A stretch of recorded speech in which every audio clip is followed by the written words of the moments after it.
Hotep, everybody. This is Michael Imhotep, founder of the African History Network, host of the African History Network show. It is Sunday, April 7th, 2024, and we are live. We are here for part two of this discussion, this segment that I'm doing, dealing with the Breakfast Club interview that Black conservative grifter Candace Owens did on March 21st, 2024. Welcome to the African History Network show. Hope everybody's doing well today. It is Sunday, April 7th, 2024, and we are live. I promised you when we did part one of this discussion, fact-checking the lies that Candace Owens told on the March 21st, 2024 Breakfast Club interview. I told you there were so many that we would do a part two. So a lot of people learned from the part one discussion that we did, and part of that discussion dealt with the man in the house rule and the lies she was telling about the man in the house rule coming from the welfare system, and a lot of that was enforced at the state level as opposed to coming from the federal. This is part two. Part two, we're going to focus in on her comments surrounding Donald Trump and how everyone, we were all better under Donald Trump. We were all better under the Trump administration. And one of the things she cited was she said she's voting for Donald Trump in 2024 because the economy was better under Donald Trump as opposed to under the Biden-Harris administration, which is blatantly false. Okay, so we're going to go through and fact check that, provide you with the evidence, share this broadcast on your social media platforms. And one of the things that Trump usually does is takes credit for what other people did. Donald Trump inherited a pretty healthy economy from the Obama administration, Obama-Biden administration, but never gives them credit for it. We're going to show you the evidence of that. Now, on the African History Network show, we focus on educating, empowering, and inspiring people of African descent throughout the diaspora and around the world, because right now it's correct wrong behavior. What you do for yourself, what you do to yourself, and what you allow other people to do to you and get away with is based upon what you think about yourself. What you think about yourself is based upon what you have been taught about yourself. What you've been taught about yourself is based upon everything you've read, heard, and seen about yourself. So when you control the radius of a man or woman's thoughts, you can control the covers of his or her actions, because the mind can't do or teach what it doesn't know. All right, so let's jump into this discussion here. I want to we're going to pick it up from the interview that she did with Charlemagne the God, DJ Envy, and Just Hilarious. And one of the problems with this interview is they didn't have anybody there to fact check her real time. They largely did not push back on any of these lies that she told. So we're going to pick this up from about the 20-minute, 20-second mark, okay? And she also talks about her love for Vivek Ramaswamy, who was running for president on the Republican to get the Republican nomination. Conspiracy theory, Vivek Ramaswamy, who is against affirmative action but took advantage of affirmative action. Imagine that. Let's go to this clip. For the baby shower. So is this the reason why I haven't really heard you pushing people to vote for any particular candidate? Just go around? Yeah, well, I mean, I'm very clear about the fact I let everything play out, but I absolutely love Vivek Ramaswamy. Obviously, he's not running anymore, but his ideas and his laser sharp focus on what the actual issues were, I thought he was absolutely brilliant. I'm obviously voting for Trump. You know, we were all doing better under Trump. It's that simple. I don't care what else they have to say, the libels, the smears. I get it. You do it to me. So I just don't even pay attention. I actually find it to be quite boring now, you know? What economically, what were the reasons? Because, you know, you said that, you didn't like that Republicans were giving out money during 2020. Both. They were just giving out money during COVID. It was crazy. But that's what a lot of people loved. They loved the stimulus checks. They loved the PPP. So when you say you were doing better under Trump, that's what people point to. But look at the circumstances it took for that to happen. We don't want to have to go through another pandemic in order to get that money. Yeah, but the point is that should provide you a lesson how the government works, because people weren't even thinking ahead. You're like, yeah, I'm getting this free check. So I'm not going to work. Again, incentivizing poor behavior. What ended up happening was a lot of the mom and pop stores closed, right? A lot of businesses actually had to fold because they couldn't sustain it under the economic environment. They just couldn't thrive. Literally, employees did not want to go to work. It was crazy. And so what ends up happening is the individuals get weaker and the corporations got bigger, right? Only the corporations could have survived in that environment, which is what unfortunately ended up happening. And then we put our own selves on the hook to be taxed into oblivion, to keep paying into this ridiculous thing that we agreed to pay into. It would have been much better for us to instead say, I'm happy to work. I don't want your small check. I want you to stop taking tax dollars from me. You know, shrink government, don't make it bigger. That always has to be the economic narrative. If you want to make government bigger, you are taking from me. Government does not make money. We make money, right? Government can only take money. So when you're advocating for more government solutions, you are literally advocating for the government to come into your check and take more money from you. Lord, that makes sense. But how were people better under Trump, though? Like what are some things that you can point to? Well, I mean, like I said, common sense, everybody was living better under Trump, but just in terms of the environment for people that were entrepreneurial, definitively one of the first things he did was he started slashing regulations, like, you know, slashing these barriers that prevent people who want to go into business from starting a business because they learn that there's all of these government agencies that are, you got to get this into place, you got to get this in place, you have to get, you know, this license. That's government agencies that are actually standing between you and starting a company. And so on his very first day, he was just like cutting regulations left and right, saying throw this one out, throw this one out, throw this one out, which freed up the markets. At the end of the day, what I am is I'm a free market capitalist. Free the markets, allow people to compete fairly, stop allowing the government to stop people or, you know, de-incentivize them from creating new jobs. I'll give you an example. A cousin of mine wanted to start a food truck. Great, awesome. Would love for you to do that. And he looked into like how many certifications and barriers there were before he could actually start the food truck. That is the government growing powerful. Essentially, you have to have money or you have to know somebody to play the game for you to be able to start from nothing and make something of yourself. All right. That's about all of that nonsense I can take. Okay, so let's go through and look at this and break this down because she just told just a bunch of lies here and nobody there really pushed back on her. And the other thing that I find interesting is that when you look here at, so if you go to their YouTube channel, Breakfast Club on YouTube, right? You look at this video, it's been viewed 2.3 million times. It came out March 21st. She did the show March 21st, 2024. You go here and you look at who works on the show. Executive producer, Eddie F. You got senior video director, Nick Ciafalo, video editor, social media manager, producer, Taylor Haynes, producer, Brandon Tago, producer, Samantha Wilson, board operator producer, writer producer, Big Mac, podcast producer. Nobody fact checked what she said. Nobody did like research real time to push back on the lies she was telling. So compare this to what we do here, because I don't have anybody do research for me. I don't have people to go get me coffee and all types of things like that. But we do a better job here than they do there, and they got all those people working for them. I don't do this full time. All right, so let's look at the first article here. She talked about deregulation. Donald Trump was deregulating first day in office. He was changing this, changing that. Yeah, he was. Let's look at this. This is one now, when he first got in office, this is one of the things I talked about.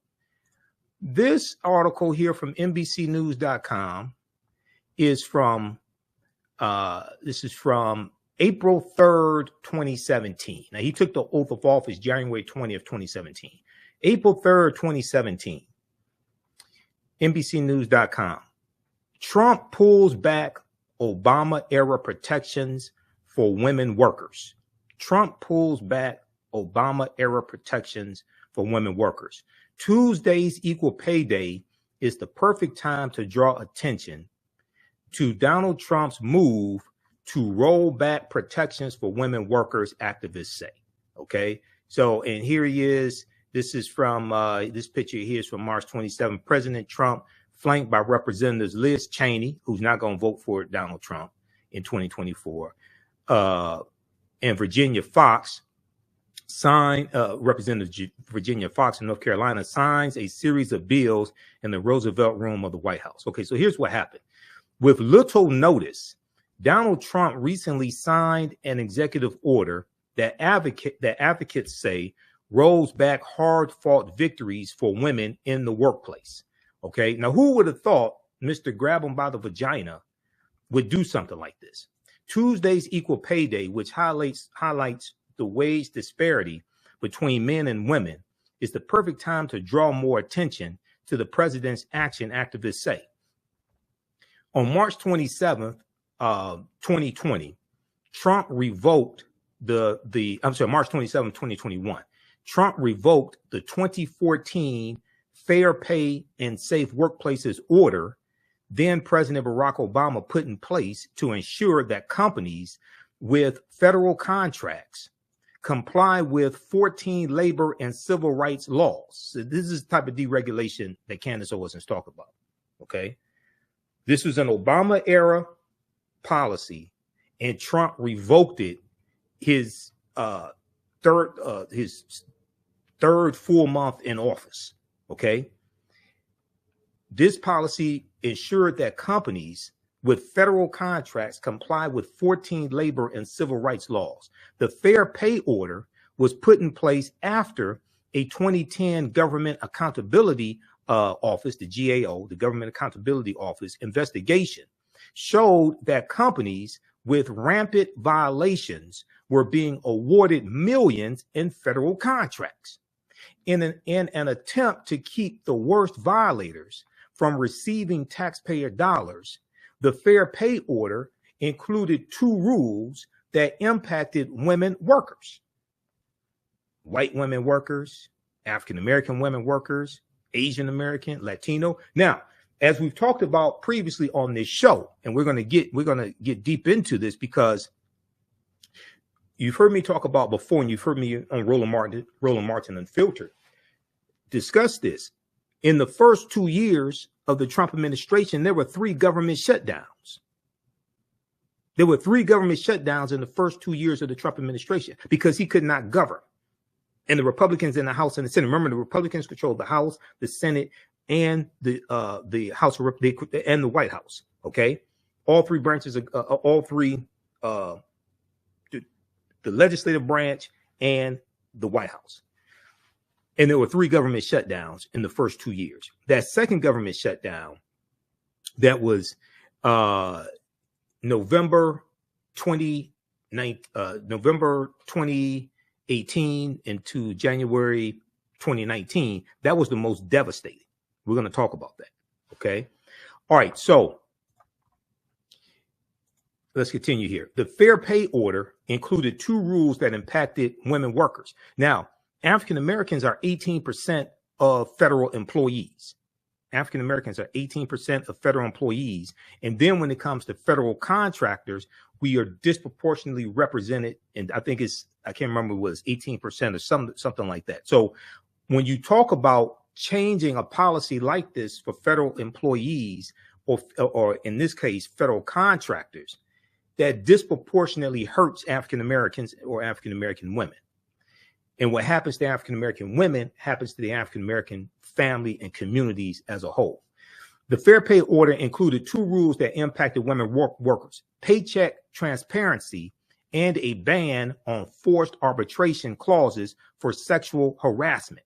A ban on forced arbitration clauses for sexual harassment, sexual assault, or discrimination claims. Okay, so why would Donald Trump, a good upstanding American Christian who's selling $59.99 Trump Bibles, a man who was found liable of sexual assault against E. Jean Carroll in a civil lawsuit in New York, why would he do something like this?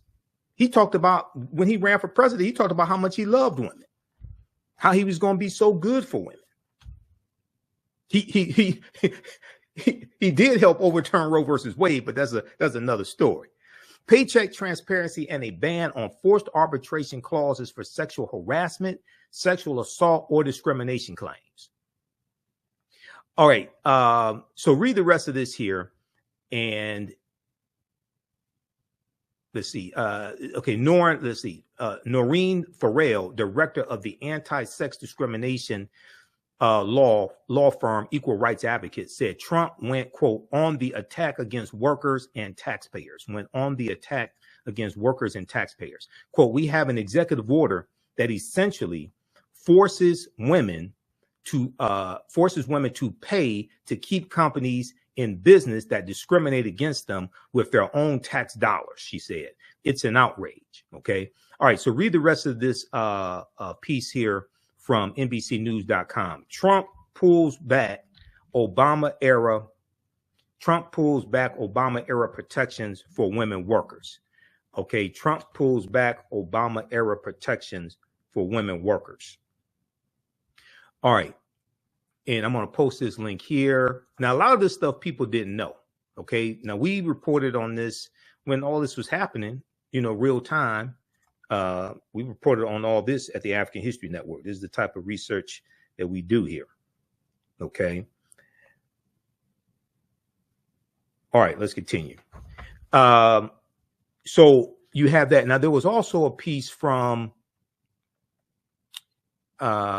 I saw an article. There are numerous articles from different sources dealing with this. There was one from independent.co.uk dealing with this one right here. You could read this one. I'm not going to get deep into it. It's about the same thing. This is from Thursday, April 20th, 2017. Thursday, April 20th, 2017. Donald Trump signs order making it easier for men to sexually harass women at work and get away with it. It's a rollback of a number of Obama-era protections for women in the workplace. It's a rollback of it rolls back a number of Obama-era protections for women in the workplace. Remember, Donald Trump asked the question to African Americans, what the hell do you have to lose? I told you numerous times here on the show, the correct answer was everything. These included two rules that help protect female employees: wage transparency and a ban on forced arbitration clauses for sexual harassment, known as cover-up clauses by critics. The wage transparency requirement forced companies with federal contracts to provide each employee with a wage statement making clear the rate of pay, the number of hours worked, the total amount of pay, and specific additions or deductions. It was one of the few ways to help ensure, let's zoom in on this. It was one of the few ways to help ensure women were being paid as much as their male colleagues. Okay, and then Noreen Farrell from the law firm Equal Rights Advocates is cited again here. They cite the article from NBCnews.com. Women in America currently earn on average 83 cents for every dollar earned by men, according to the latest analysis by the Economic Policy Institute. You know, for African American women, it fluctuates between 61 cents on the dollar and 67 cents on the dollar. You have what's called Black Women's Equal Pay Day. Black Women's Equal Pay Day, where it takes the average African American woman 20 months to make the same amount of money that the average white male made the previous 12 months. That's called Black Women's Equal Pay Day. All right. Now, when we talk about the economy, right, there is, let's look at this here, because people operate under this myth that Donald Trump created a great economy. But that's not what the data shows. Okay, that's actually false. Donald Trump did not create a great economy. Donald Trump largely inherited a great economy from President Barack Obama, but does not give Obama any credit for inheriting a great economy. Okay. And this is often the case where African Americans do the hard lifting, they do the hard work, and then white people come in many times and take credit for what they did. Okay. The Obama-Biden administration saved America from economic collapse.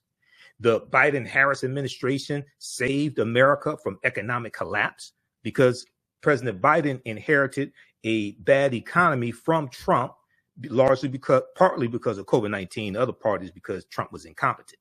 But let's look at this article here, NBCnews.com. Data show Trump did not build a great economy. He inherited it.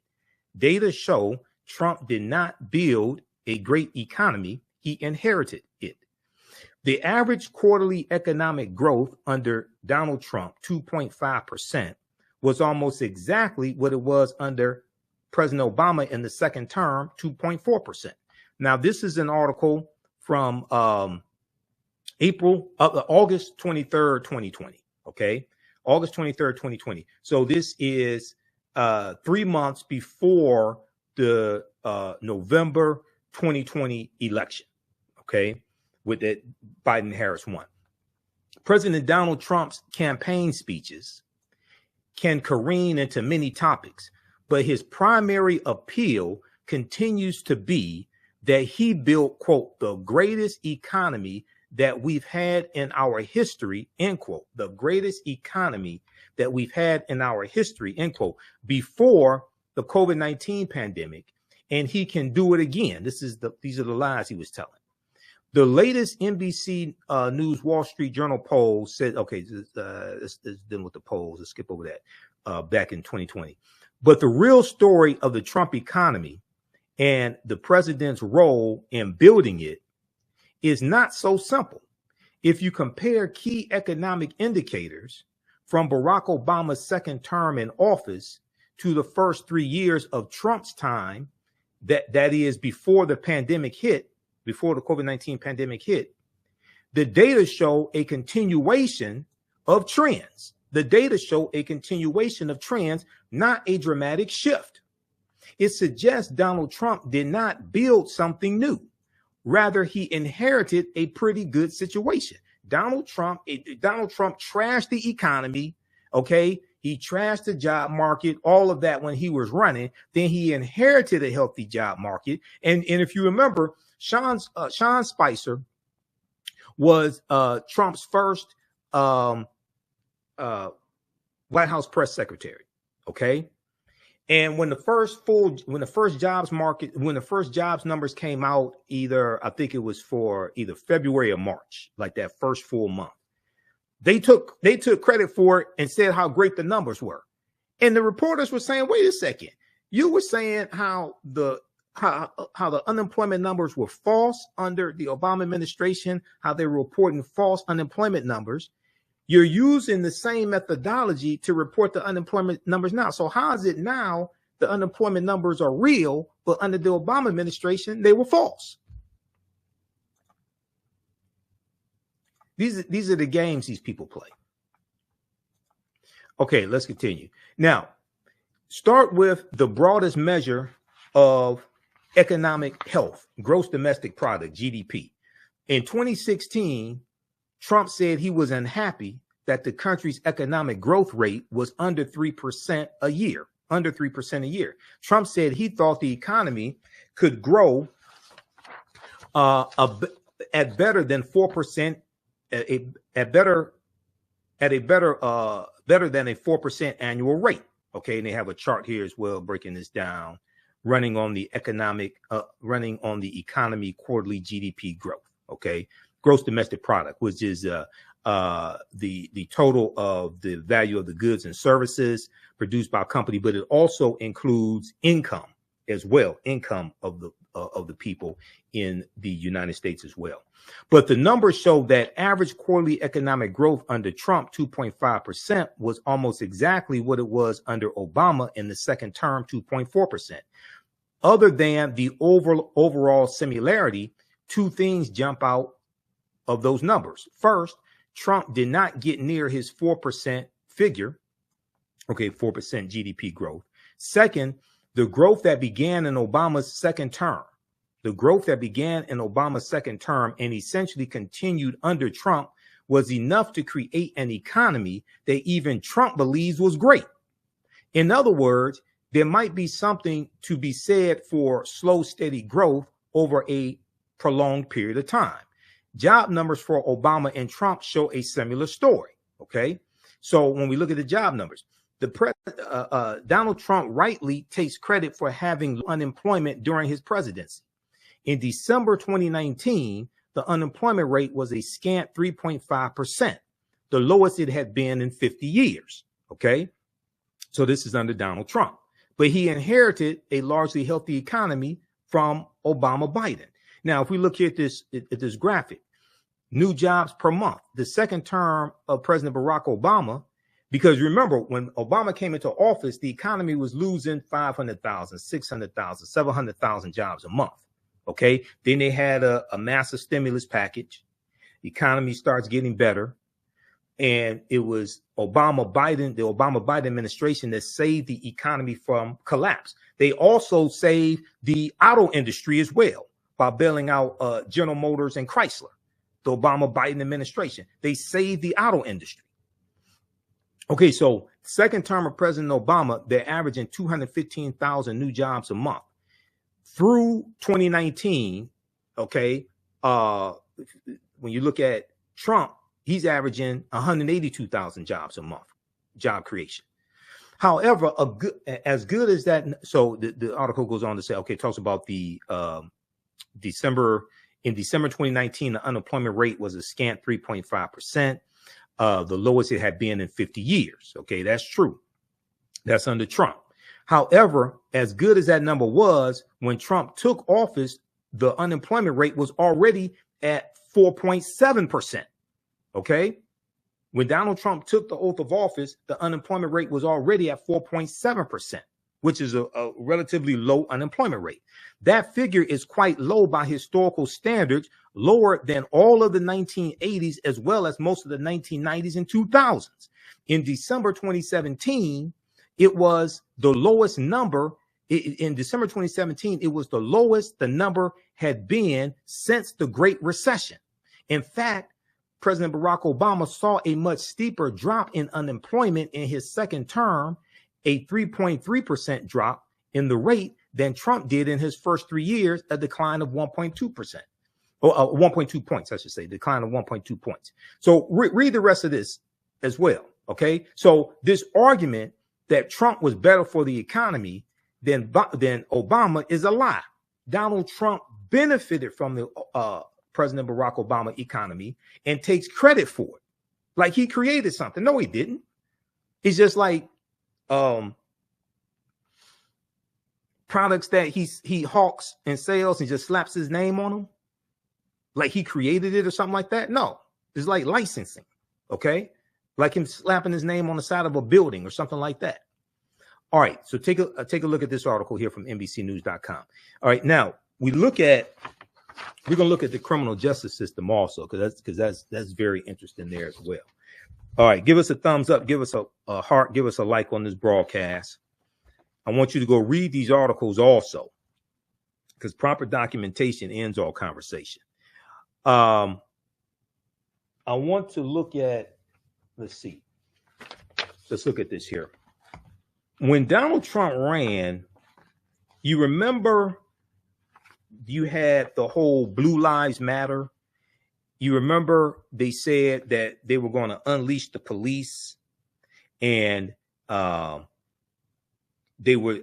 Trump ran on the platform saying that police needed more power. They needed less restrictions on them. Who was Donald Trump's first attorney general? His first attorney general was Jefferson Beauregard Sessions III. Jeff Sessions.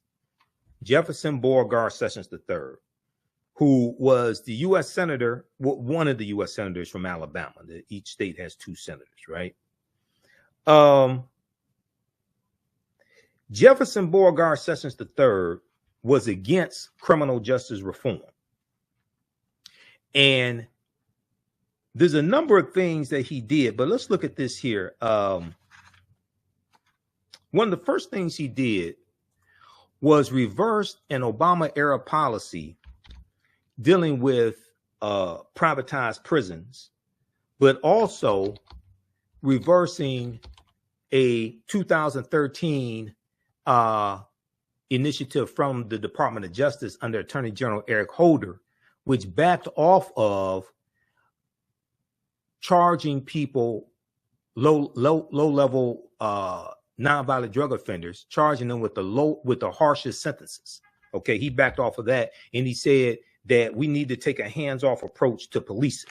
Okay, he talked about how having more oversight on police, things like this would hurt the morale of police.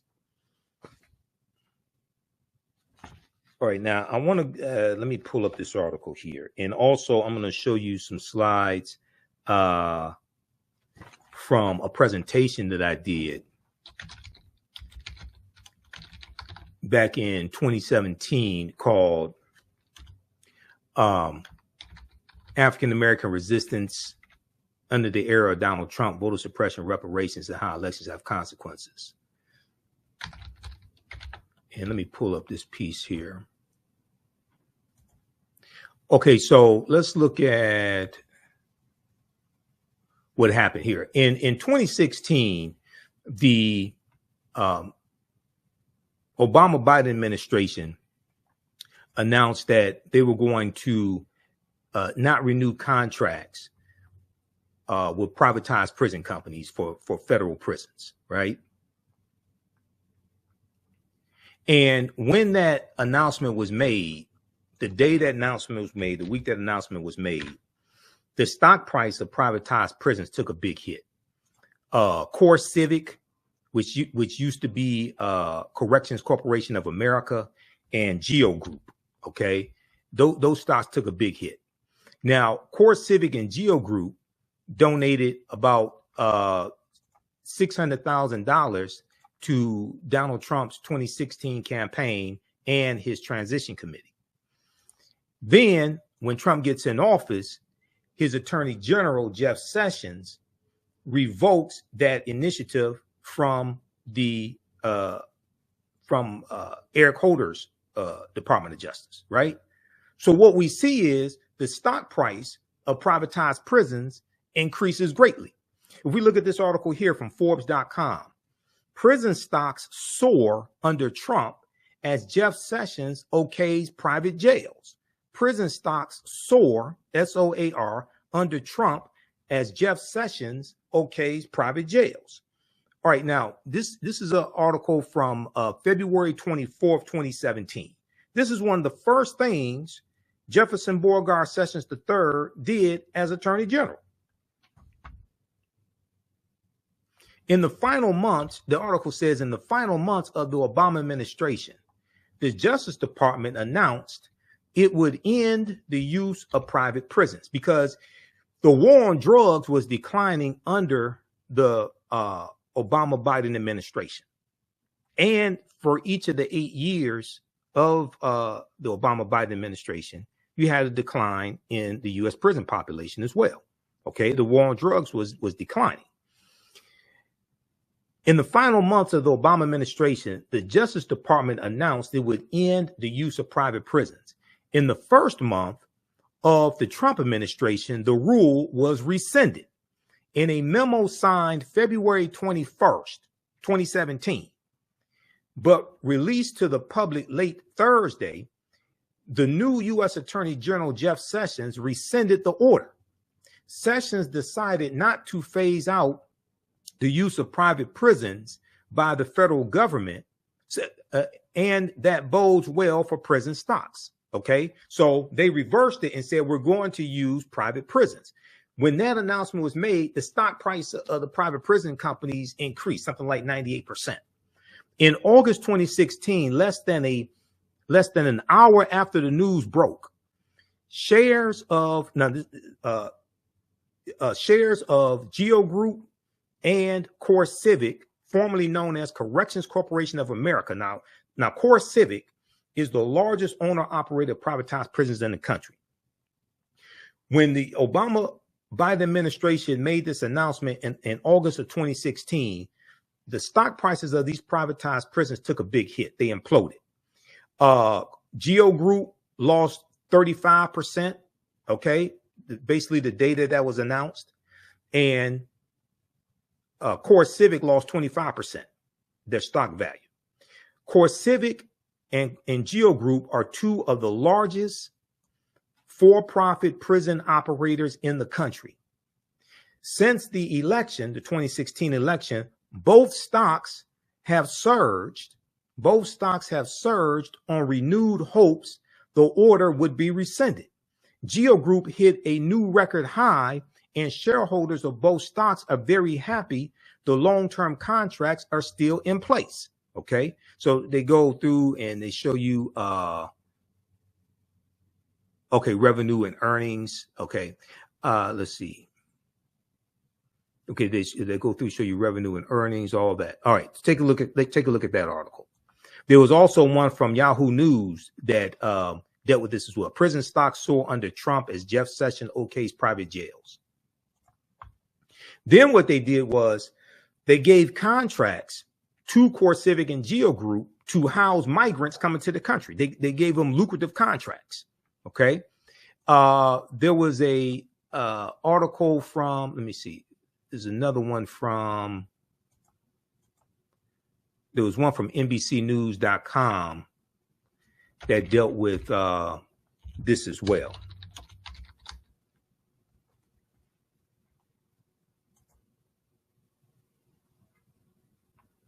Okay, this is the one I was looking for right here. Let me show you this. Now, this is one they picked up from Reuters. Reuters.com, one of the three major news wires. This is from February 23rd, 2017. This is his little weasel. Jefferson Beauregard Sessions III, who cheered the gutting of the 1965 Voting Rights Act in 2013 with Shelby County versus Holder, U.S. Supreme Court case, Shelby County versus Holder, which struck down Section 5 of the Voting Rights Act, which weakened Section 5 of the Voting Rights Act. U.S. reverses Obama-era move to phase out private prisons. The U.S. Justice Department has reversed an order by the Obama administration to phase out the use of private contractors to run federal prisons. In a memo made public on Thursday, Attorney General Jeff Sessions said the Obama policy impaired the government's ability to meet future needs of the federal prison system. The Obama administration said in August 2016 it planned a gradual phase out of private prisons by letting contracts expire or by scaling them back to a level consistent with recent declines. Pay attention to this. Or scale them back to a level consistent with recent declines in the U.S. prison population, because the U.S. prison population declined each of the 8 years President Obama was in office. It said privately operated prisons were less safe. This is what the Obama administration said. Privately operated prisons were less safe and a poor substitute for government-run facilities. The Obama administration memorandum changed long-standing policy and practice and impaired the Bureau's ability to meet the future needs of the federal penal system. Therefore, I direct the Bureau to return to its previous approach. Jefferson Beauregard Sessions III said in a letter dated Tuesday. Okay, so read the rest of this here, okay? And then there are also articles that talk about how the stock price surged in these private prisons when this move was made. All right, now,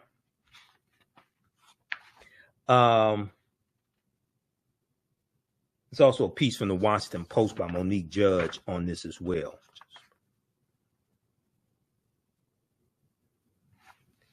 Another thing that they did was this dealt with oversight of police, because there were about 24 investigations into the patterns and practices of police departments under the Obama-Biden administration. And there was one under the Trump administration. Let's look at this one here from the Washington Post. This deals with Justice Department ends program scrutinizing local police forces. Justice Department ends program scrutinizes local police forces. And I'm going to come back to the economy in just a second. I'm not finished with the economy. Okay, but I have all these articles here, so we're going to go through and look at all of them. How's everybody doing today? Give us a thumbs up, give us a heart, give us a like on this broadcast. Justice Department ends program scrutinizing local police forces. This is from September 15th, 2017. This is the first year of the Trump administration, Trump-Pence administration. This is by Devlin Barrett for the Washington Post. Okay. An arm of the Justice Department said Friday it would roll back Obama-era efforts to investigate local police departments and issue public reports about their failings. This is under Jefferson Beauregard Sessions III, Donald Trump's first attorney general. Now, these same policies continued under Attorney General William Barr, who was Donald Trump's second attorney general. Both of these two men were against criminal justice reform, both Jeff Sessions and William Barr. An arm of the Justice Department said Friday it would roll back Obama-era efforts to investigate local police departments and issue public reports about their failings, another way in which the Trump administration is trying to adopt a tough pro-police stance. The changes were announced by the department's Office of Community-Oriented Public Services, or COPS, which is halting a years-long effort begun in the previous administration, begun in the Obama administration, to investigate and publicize the shortcomings of police departments. This is what the Obama administration was doing. Within the Justice Department, the Civil Rights Division has for decades conducted, quote unquote, pattern or practice probes of troubled police departments to determine whether there are systemic problems that require a court-appointed monitor to correct these problems. In recent years, however, the COPS office had gradually expanded to do something similar, issuing public reports about problems it found in individual departments. On Friday, the Justice Department signaled it would leave such work to the Civil Rights Division and that the COPS office would return to its roots, advising police departments on best practices, offering training, and becoming more collaborative. But Jeff Sessions took a hands-off approach to policing, so there was only one investigation into police departments under the Trump-Pence administration. Attorney General Jeff Sessions called the move a course correct to ensure that resources go to agencies that require assistance rather than expensive, wide-ranging investigative assessments that go beyond the scope of technical assistance and support. Okay, read the rest of this article here. Justice Department ends program scrutinizing local police departments. Now, I want to go to the people talk about Trump and the economy, and that's why they voted for Donald Trump, right? Candace Owens says she's going to vote for Donald Trump in 2024 because everyone was doing better under Trump. The economy was better. I guess she's talking about before COVID hit. We're going to talk about when COVID hit also. But I want to go back to May 9th, 2017. May 9th, 2017. And there's a good article from TheAHNShow because it wasn't the economy that caused largely white people to vote for Donald Trump. It was what's called cultural anxiety and the fear of the browning of America. Okay. Now there were studies that were done on this. We talked about this here on the African History Network show when these stories came out. This is one of the best ones. This is from TheAtlantic.com. TheAtlantic.com, May 9th, 2017. How many people saw this article? It was cultural. See, they want me to, this is your last free article. They want me to sign up for another subscription. I have so many subscriptions to news publications because I monitor about 35 different news sources on a daily basis. So I have subscriptions to Washington Post, New York Times, LA Times, Atlanta Journal-Constitution, Time Magazine, Britannica.com, National Geographic. I pay them each month. So I ain't trying to get, I'm not trying to pay for more subscriptions. It was cultural anxiety that drove white working class voters to Trump. It was cultural anxiety that drove white working class voters to Trump. And if you have any questions, you can post your questions here also. We'll try to answer some of your questions. A new study finds that fear of societal change, not economic pressure, motivated votes for the president among non-salaried workers without college degrees. They're largely talking about white people, okay, especially white men. This was the fear of the browning of America and the fear that by 2043, white people would be a minority population in this country. They're being fed fear by Fox News. They're being fed fear by Fox News. They're being fed fear by Newsmax. They're being fed fear by conservative talk radio. And they're being fed fear of the browning of America and what's going to happen to you when you become a minority population in this country. So now you have the Trump campaign and Trump allies talking about white people are the real ones who are hurt by racism. And they're talking about racism against white people, things like this. They're tapping into white racial grievance, just like they did in 2016. A new study finds that a fear of societal change, not economic pressure, motivated votes for the president among non-salaried workers without college degrees.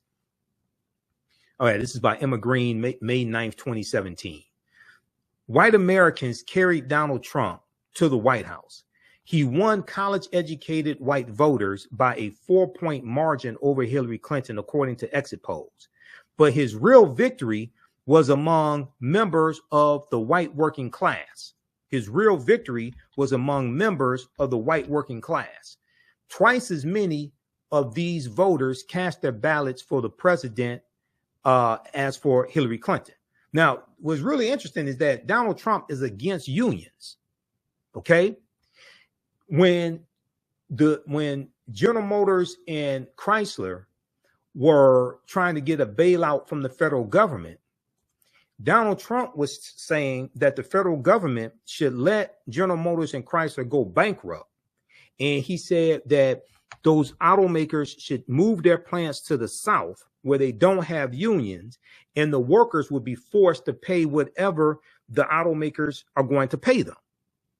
This is what Donald Trump said.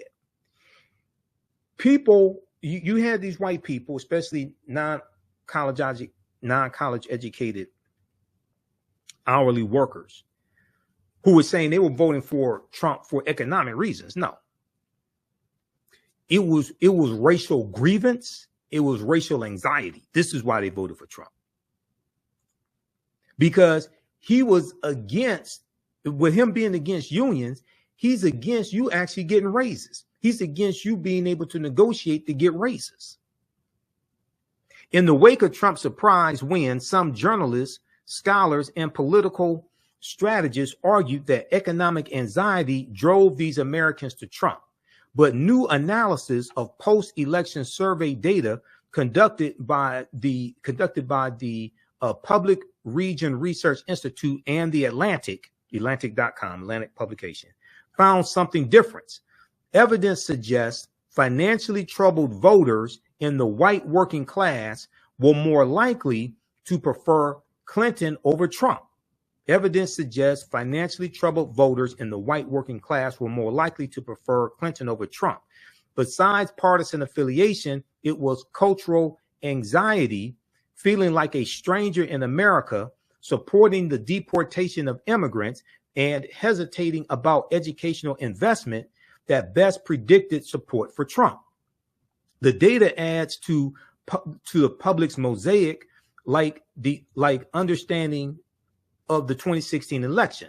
It suggests Trump's most powerful message Trump's most powerful message, at least among some Americans, was about defending the country's putative culture, because this message seems to have resonated so deeply with voters. Trump's policies, speeches, and eventual re-election may depend on their perception of how well he fulfills it. Okay, so read the rest of this article. You're dealing with cultural anxiety, okay, and the browning of America, and the feeling that you're losing your America, you're losing American culture. You got all these black people, you got all these brown people, and they're going to take your jobs, okay? They're going to rape your wife. They're going to kill your children.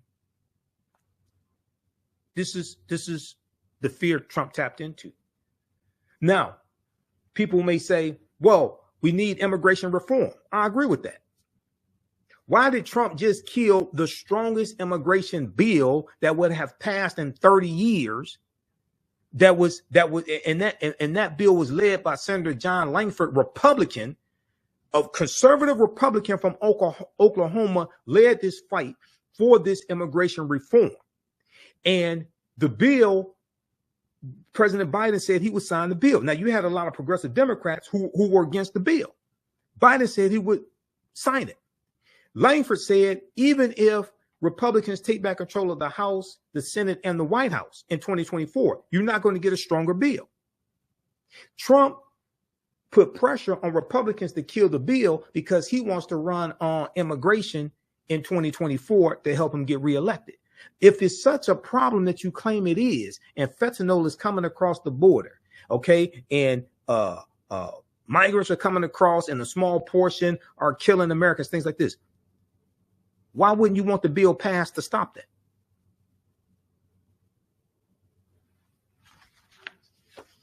Let's continue.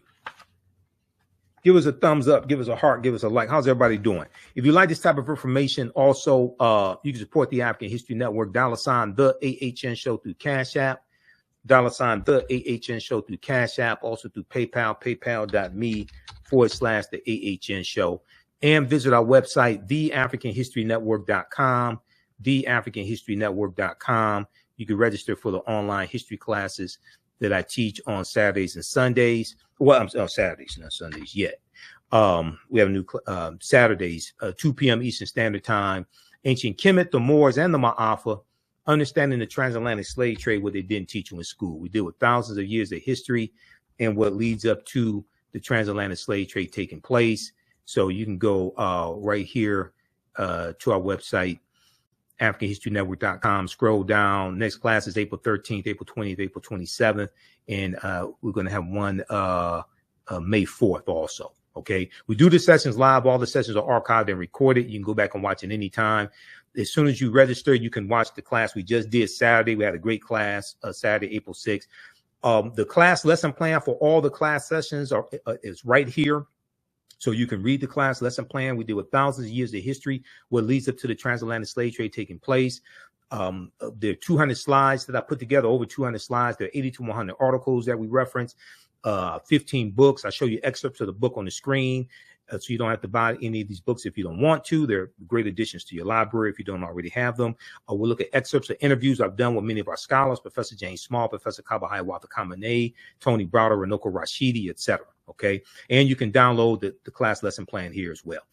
We have you scroll down, we have our PayPal and Cash App information here also. Okay, this is our Cash App tag $ the AHN Show SHOW. When you go to it, it says Michael, shows our picture here. These are some other these other ones here are fake African History Network Cash App accounts. I'm still trying to get shut down.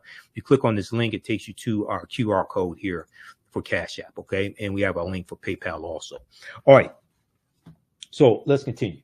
There was another piece from the nation.com. From the nation.com. Economic anxiety didn't make people vote Trump. Racism did. Okay. And Isaiah said, great information. Thanks, Isaiah. Thanks for watching. All right. Everybody share this broadcast on your social media platforms. Let's look at this quickly. Then I'm going to show you some slides from the presentation that I did in 2017 dealing with the Trump administration, African American resistance in the era of Donald Trump, voter suppression, reparations, and how elections have consequences. Because it gets deeper into this, and it deals with different aspects of policies from the Obama administration that Trump reversed. And a lot of us don't know about this. And a lot of the Black social media disinformation agents out here are not going to tell you this either. Okay, let's look at this one. Is this article still up? Hold on. Okay, economic anxiety. Let's try to find this. Economic anxiety didn't make people vote Trump. Racism did.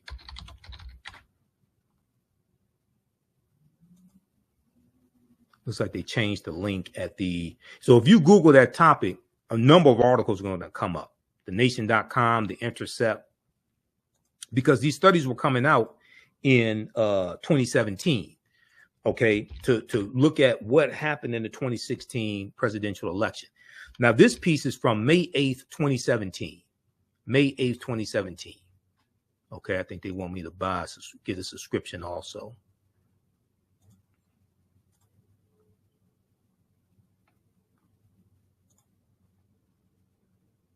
Okay, this is TheNation.com.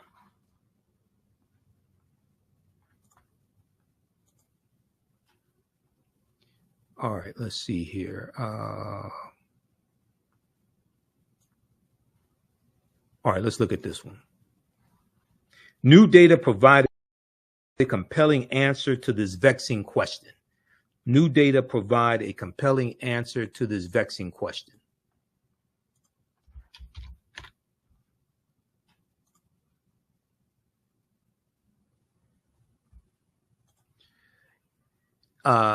Was Donald Trump elected because of racism or economic anxiety? Let me try to close out this damn video. Was Donald Trump elected because of racism or economic anxiety? Few questions about the 2016 election have generated more analysis. As we've previously written, it is clear racism propelled Trump to the Republican nomination. But how did the racial resentment that powered Trump's ascent differ from the support for Republican candidates in prior elections? Now, keep in mind, the January 6, 2021 insurrection that Donald Trump led was fueled by racial resentment.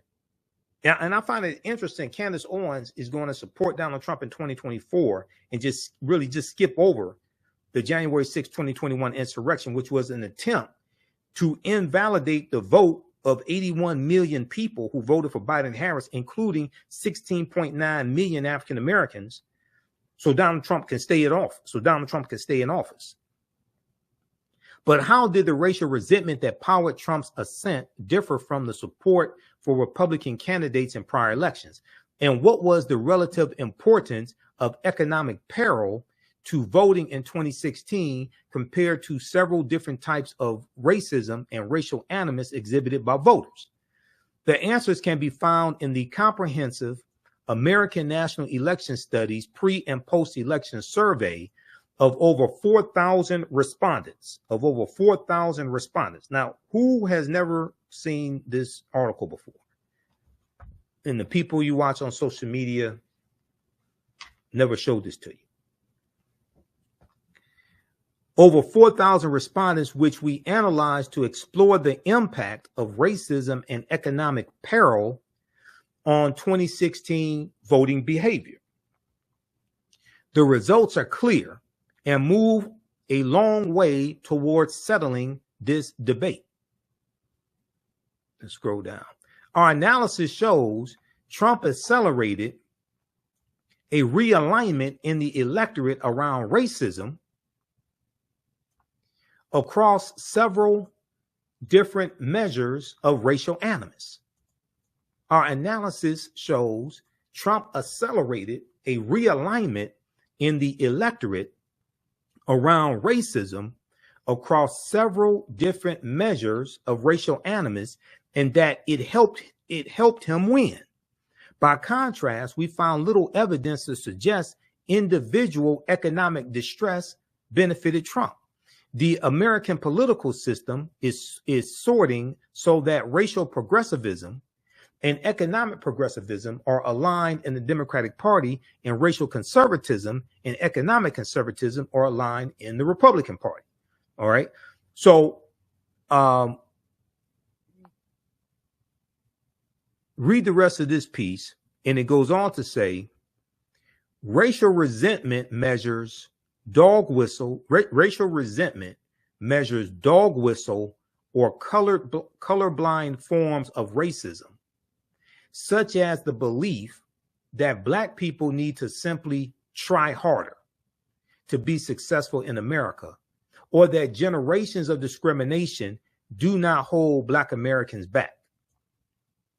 However, some have criticized the concept of racial resentment and the various questions designed to measure it as essentially equating conservative beliefs and racial neutral principles with racism and racial animus.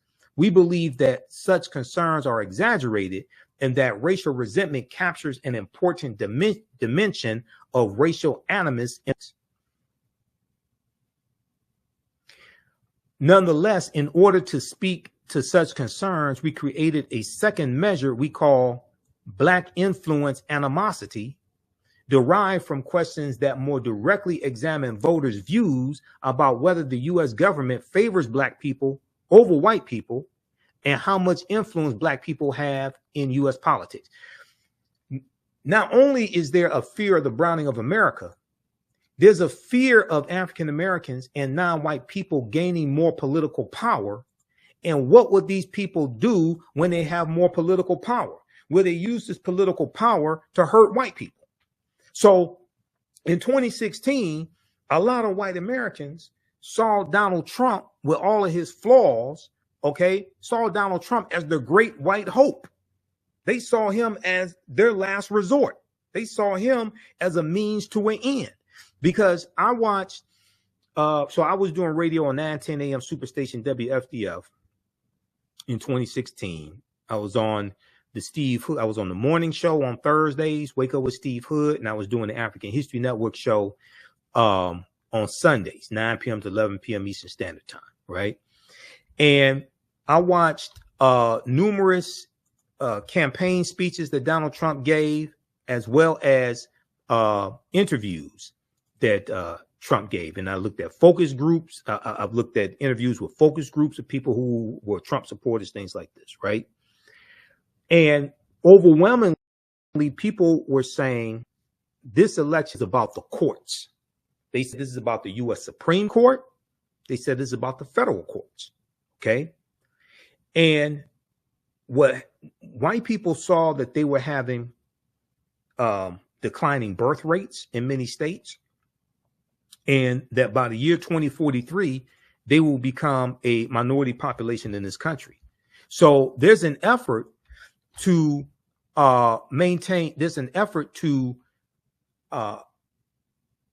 get greater control of the U.S. Supreme Court and the federal court, because the judicial branch of the federal government interprets law from the legislative branch of the federal government and interprets policies from the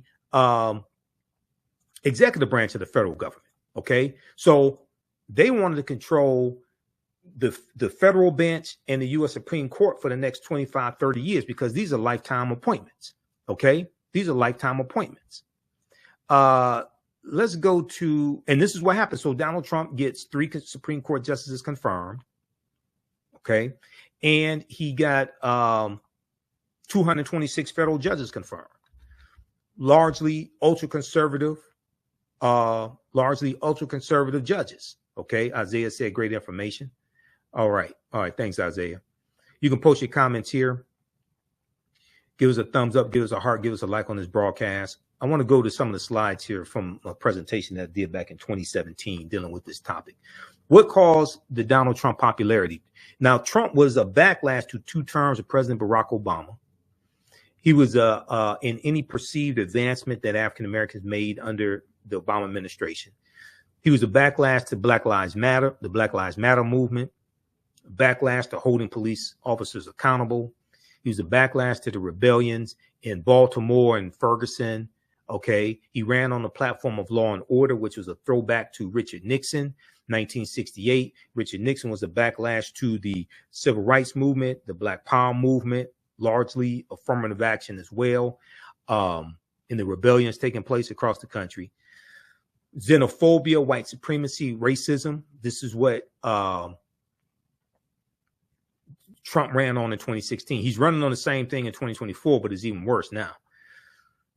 And the number one news source for Trump supporters in 2016 was Fox News. Okay. Now, this piece right here from AtlantaBlackStar.com, June 6, 2016, recent studies show support for Trump is rooted in animosity and resentment towards blacks, immigrants, and Muslims. Rooted in animosity towards blacks, immigrants, and Muslims. Two scientific studies may have just answered this burning question. According to the Washington Post, two new studies revealed that racial anxiety is the driving factor of support for Donald Trump. Now, this was before the election. This is about 5 months before the November 2016 election. The report also confirms that economic concerns don't have as much influence as previously thought. So this is looking at the data before Trump is elected. And the two articles I just cited looked at it after he was elected. And they both found that, wait a second, economic reasons are not the real reason that these white people voted for Donald Trump. Is fear of the browning of America. Okay.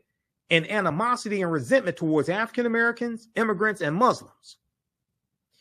And remember, Donald Trump imposed a Muslim ban on people coming from 7 Muslim countries. Remember that? The Muslim ban? One study found that, quote, those who express more resentment toward African Americans, those who think the word, quote unquote, violent describes Muslims well, and those who believe President Obama is a Muslim have much more positive views of Trump compared to Hillary Clinton. There was another article from AtlantaBlackStar.com, June 30th, 2016, called Your Racism is Showing. Your Racism is Showing. New poll reveals Trump supporters more likely to view blacks as violent, lazy, and unintelligent. More likely to view African Americans as violent, lazy, and unintelligent. Now, Roland Martin, last week, he did a deconstruction of Candace Owens, okay, and her interview on the Breakfast Club. Now, he did his after we did part 1 of ours, okay, but she was, I think it was on the deconstruction. She talked about how she never heard that it was a stereotype for black people to be lazy. I don't know where, let's just be honest. Candace Owens is not the sharpest knife in the drawer. She's dumb as a bag of rocks.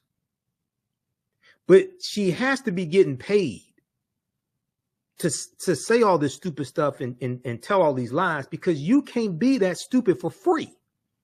She has to be getting paid. You never heard that it's a stereotype for African Americans to be lazy? I guess you never heard it's a stereotype for African Americans to eat watermelon either,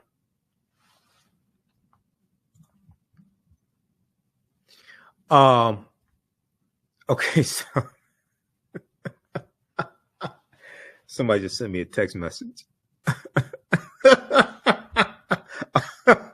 Okay. All right. Your racism is showing. New poll reveals Trump supporters more likely to view blacks as violent, lazy, and unintelligent. According to a recent poll by Reuters Ipsos, Trump supporters are more likely to view African Americans as criminal, unintelligent, lazy, and violent compared to voters who backed his Republican rivals in the primaries, Reuters reports. Now, somebody get this information to Candace Owens, because she's just out here lost and confused, doesn't know any of this. Okay, so you know, somebody get this information to her. And then I cited the article. Now, this was all in the presentation I did back in 2017. Okay. It was cultural anxiety that drove white working class voters to Trump, TheAHNTic.com.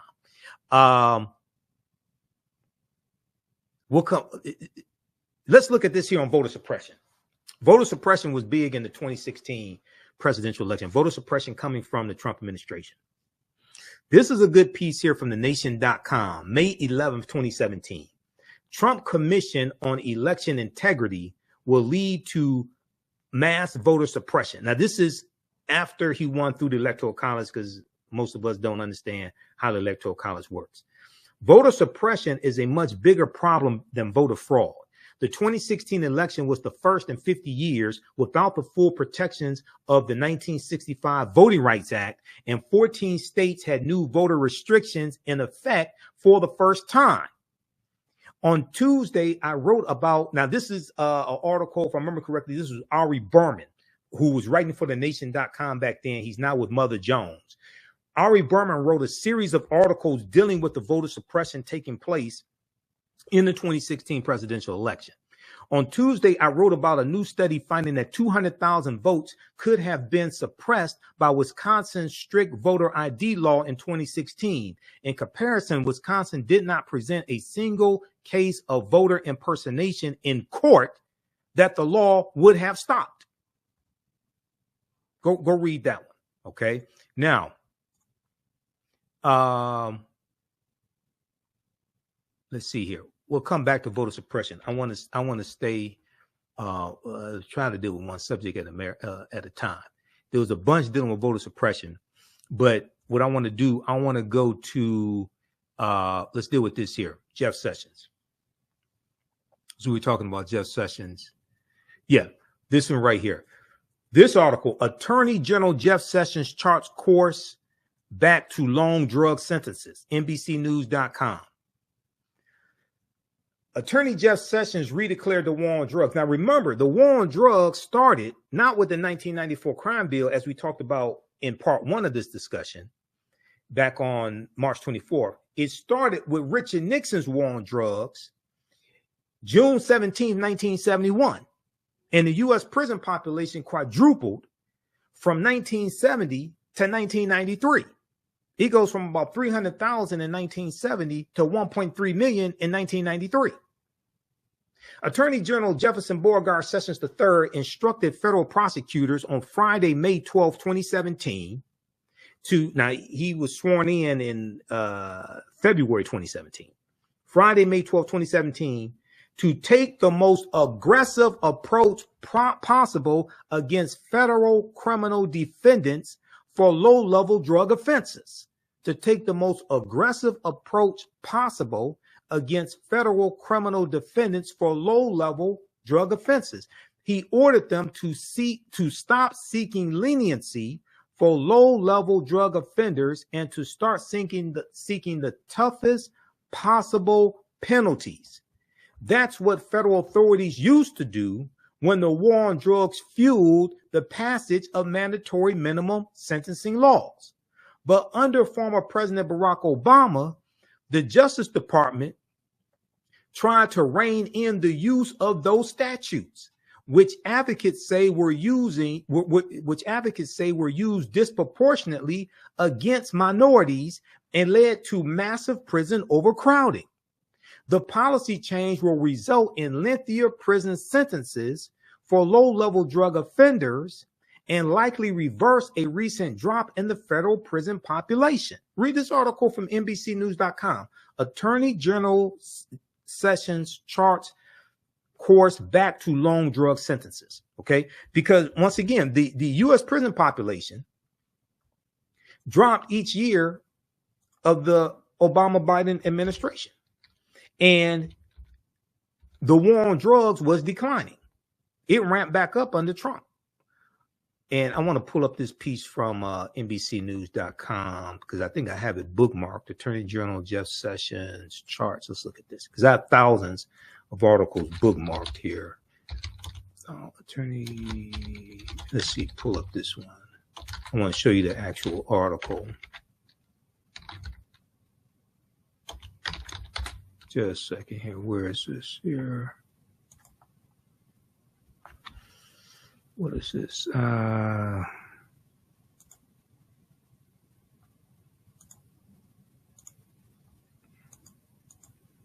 Let's see if I can find it. Okay, we just Google. I can't find mean the future. Okay, I can't find the exact article. Okay, just Google that one. All right, now let's continue here. U.S. prison population drops to its lowest rate in 20 years.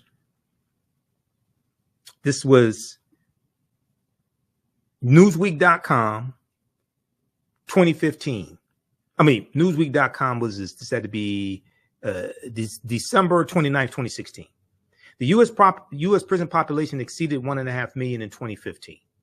Newsweek reported on December 29th, 2016 that the U.S. prison population fell the most in almost 4 decades to 1.53 million inmates in 2015. This is under President Barack Obama, resulting in the lowest rate of incarceration in a generation, the Department of Justice said on Thursday.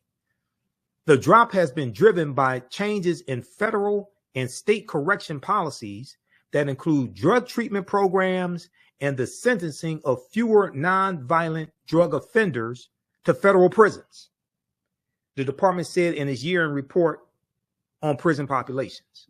Now, Jeff Sessions reversed a lot of this, okay? But also, there was a epic drug lab scandal. NBC News had an article on this. A mass dismissal of wrongful convictions, perhaps the biggest ever, unfolded in a Boston courthouse on Tuesday as prosecutors in 7 Massachusetts counties dropped more than 23,000 low-level drug cases tainted by the work of a rogue lab chemist. There was a piece, I think this was 2017, epic drug lab scandal results in more than 20,000 convictions dropped. Now, one of the things that Jefferson Beauregard Sessions III did, and a lot of people don't know about this, there was a commission that President Barack Obama put in place to, it was a partnership started in 2013 with the National Institute of Standards and Technology.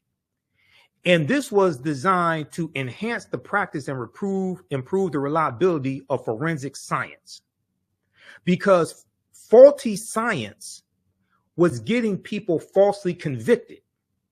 And we were disproportionately the victims of that. African Americans were disproportionately the victims of that. Okay, here's what happened.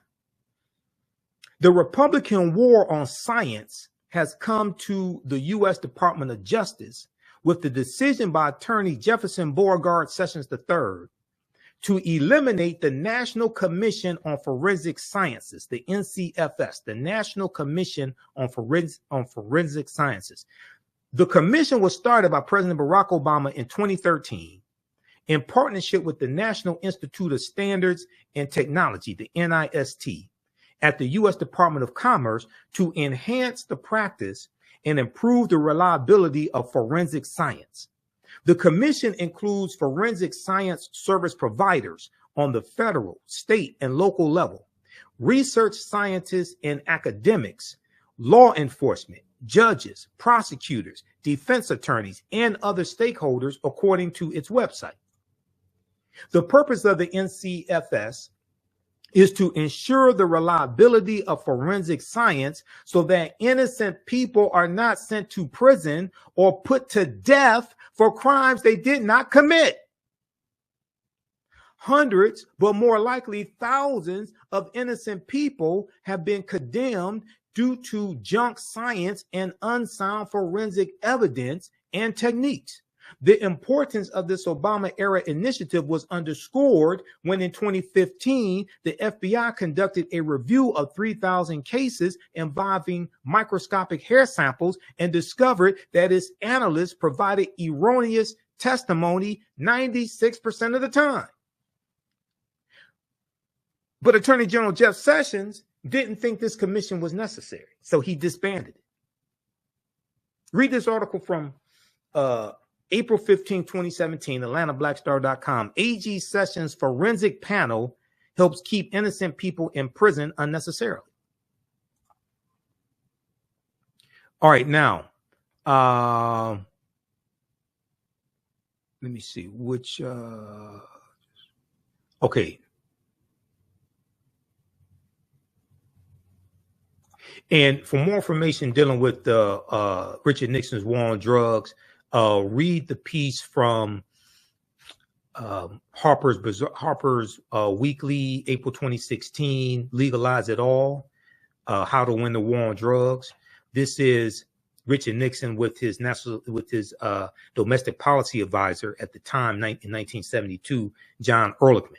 And John Ehrlichman spilled the beans in an interview that journalist Dan Baum, B-A-U-M, did with Ehrlichman in 1994, and it was talked about in this 2016 article.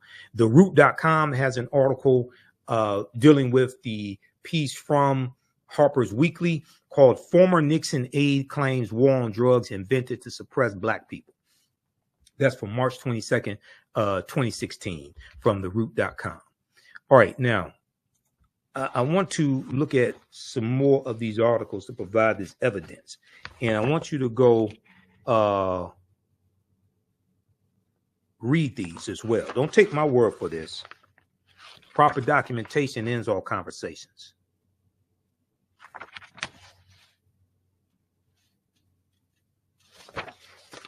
If we look quickly here, April 2017, Washington Post. Racism motivated Trump voters more than authoritarianism. This is 2017.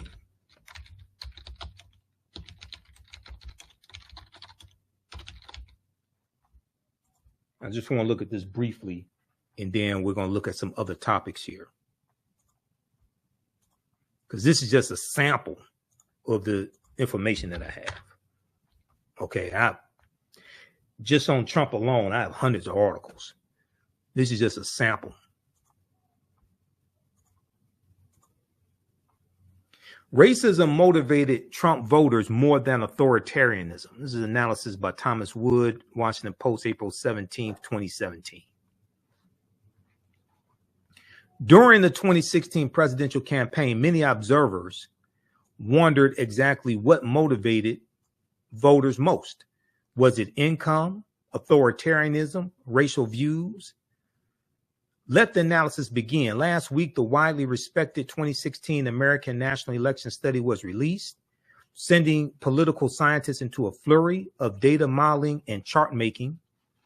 The American National Election Study has been conducted since 1948, at first through in-person surveys and now also online, with about 1,200 nationally representative respondents answering some questions for about 80 minutes.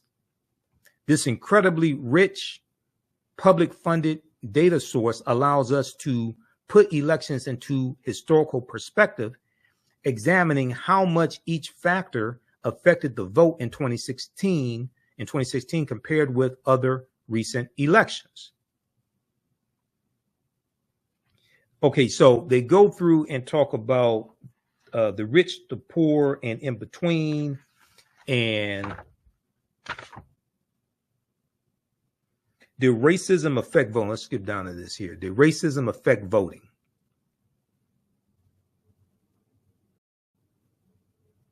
Did racism affect the voting?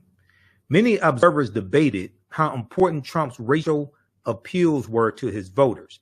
During the campaign, Trump made overt racial comments with seemingly little electoral penalty.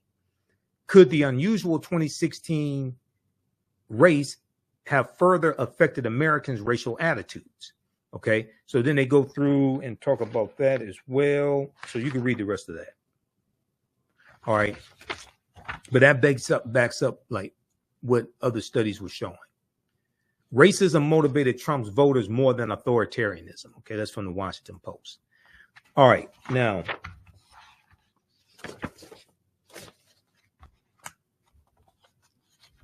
let me put all that back together.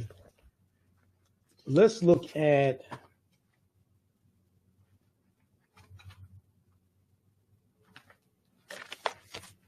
just a second. Let me check my list here. She talked about Donald Trump slashing regulations. She talked about Candace Owens talked about Donald Trump slashing regulations when he first came in office. Okay. That is true. And regulations are largely put in place to protect people. Okay.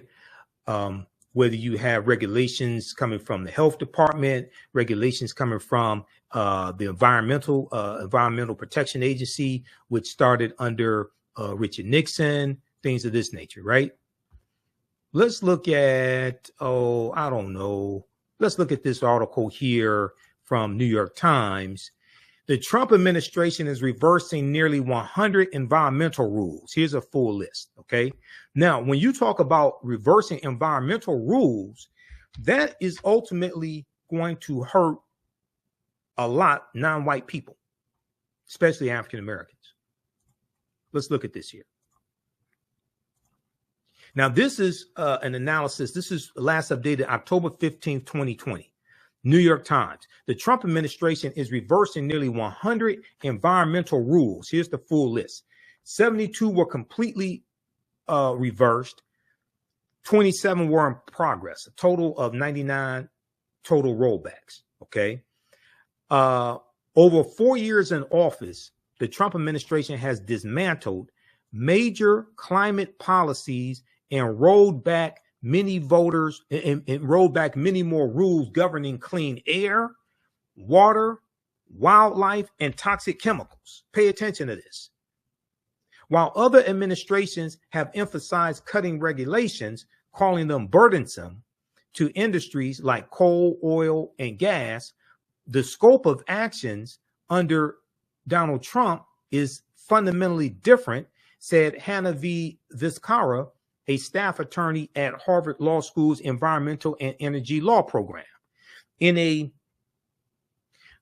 New York Times analysis based on research from Harvard Law School, Columbia Law School, and other sources, counts more than 70 environmental rules and regulations officially reversed, revoked, or otherwise rolled back under Donald Trump. Another 26 rollbacks are in progress. Now, these are policies that were either put in place by the Obama-Biden administration, or they were policies that were held over from previous administrations, okay, and held over by the Obama-Biden administration. You have air pollution and emissions, 21 policies overturned. Okay, drilling and extraction, 11 policies overturned. Infrastructure and planning, 12 policies overturned. Now, remember, every other week was infrastructure week under the Trump administration. He couldn't get an infrastructure bill passed. Biden got a bipartisan $1.2 trillion infrastructure bill passed in November 2021. Water pollution. Okay, six policies overturned on water pollution. Toxic substances and safety, 6 overturned. They go through and break all this stuff down. The bulk of the rollbacks identified by the New York Times have been carried out by the EPA, Environmental Protection Agency, which has weakened Obama-era limits on planet-warming carbon dioxide emissions from power plants and from cars and trucks, removed protections for more than half the nation's wetlands, and withdrawn the legal justification for restricting mercury emissions from power plants. At the same time, the Interior Department has worked to open up more land for oil and gas leasing by limiting wildlife protections and weakening environmental requirements for projects. Okay, read the rest of this here. Okay, now there's numerous articles dealing with this. This is a deep analysis right here from the New York Times. The Trump administration is reversing nearly 100 environmental rules. Here's the full list. Now, for years, Republicans denied climate change. Okay, for years, Republicans denied climate change. I wonder why.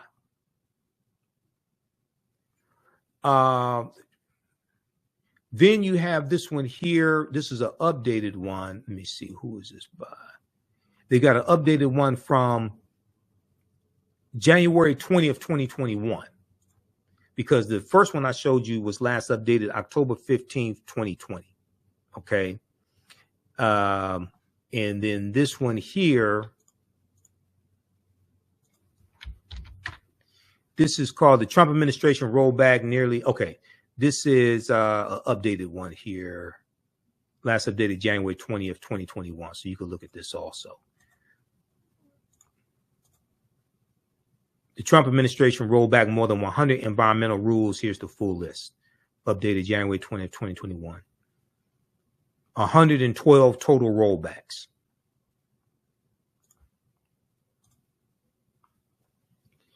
All right, now there was a, let's look at this here.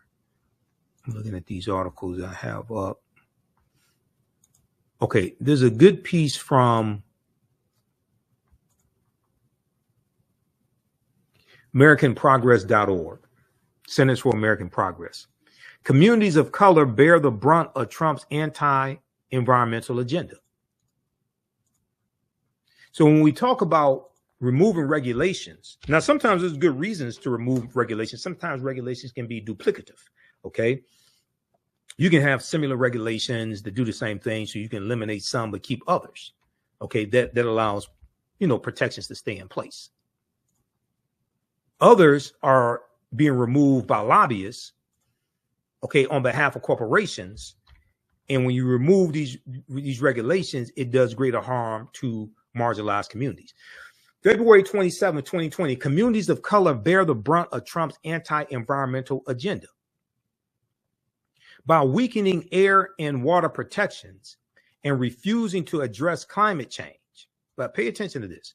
By weakening air and water protections and refusing to address climate change, the Trump administration is exacerbating environmental and health hazards in communities of color. Okay, now once again, this is from February 27th, 2020. So that was the last year of the Trump administration.